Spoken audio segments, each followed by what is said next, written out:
Hello, everyone. My name is Bob. This is Modern Life of the 70s Mind. It's Wednesday. You put all that together in a pot, pour the pot out, and what do you got? You got Bob's Cabinet of Curiosities. Every Wednesday, I try to dig up some old things I have. Most of the time, they relate to music, but not always, and just show them with you. There may be things you might have heard of them in the past, and you just kind of forgot about them. There may be things you've never heard of and they're new to you. Either way, I just think they're really interesting. And this is my way of kind of showing off some of the old garbage that I've managed to gather over the years. So today we are going to be talking about Quick-Set Traction Mats. I'll put a picture up here for you guys to be able to get a little more of a close-up view of what these things are. Let me give you a little example here to kind of help you just to help describe exactly what these did. If you remember, if you're my age, I'm sure you remember 45 records and how you would be able to stack them onto the turntable. And then one by one, they would drop down. You'd be able to play a whole bunch of different songs and not having to play an entire album like you would on a 33. That was fun. It worked great. The only problem was when you got to a stack of 45s about that big, you'd start running into some serious sound issues. The problem would be that as the turntable would spin, the records would start basically sliding on each other because there was just no way that there was enough traction, if you will, to keep the records from spinning. And again, what that would do, it would cause uneven speeds, distortion. It just really destroyed the record. So you had to really be careful about how many records you could stack. A guy by the name of Hutchinson came up with a solution to that, though.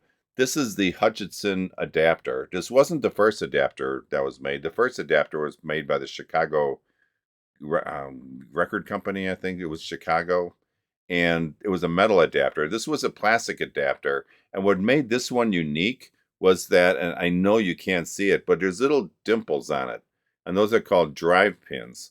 So what would happen as the record would spin, those drive pins would catch, and that would keep the records from spinning, and that would resolve the problem of that distortion and stuff you would experience if you stack too many 45s. So that was fixed, but then you get into shellac records, the 78s, and even 33s. They had small holes, and they weren't really made for stacking, but some people did, which was fine.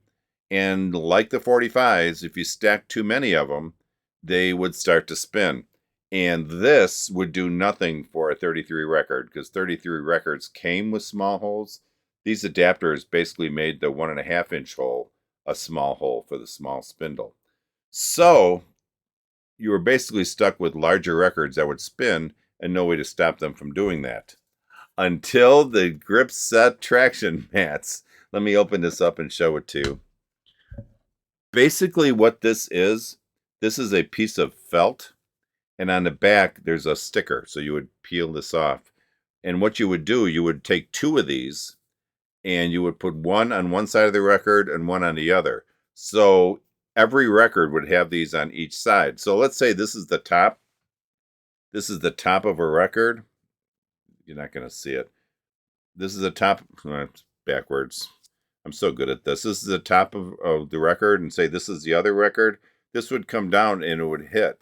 And what would happen, you'd have felt on felt, which actually creates, surprisingly, really good traction, good grip. Like I can put these face to face and I can't even barely slide them. They really grip really well. So what that would do is you would put these in all your records and it would keep the records from spinning. I'm not sure these were used all that much because I don't know, honestly, anybody that really stacked a lot of 33s, but apparently there were enough people that did it that these were sold for, I believe, for several years. These served really, if I had to guess, two purposes. One would be that shellac records, especially, were very brittle and they would just basically shatter. If you've ever had one, you would see sometimes just a corner was broken out of them. They didn't break like normal. They were like too hard and they would shatter, almost like glass would break. So what this could do if you had one of these on there, as the record came down, that felt would almost act a little bit like some padding. The only problem is that record would have to come down perfectly even for those to really catch. If it came down a little angled, obviously the shellac would hit each other, and that would cause a potential break or crack. But that was one of the benefits of these. Obviously, the other benefit would be that it would prevent the uh, slippage of the records.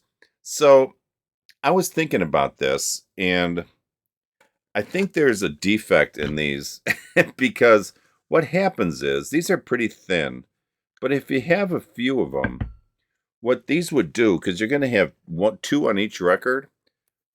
So now what you've done, you've increased the height of the middle of the record by, not a lot, but by that much.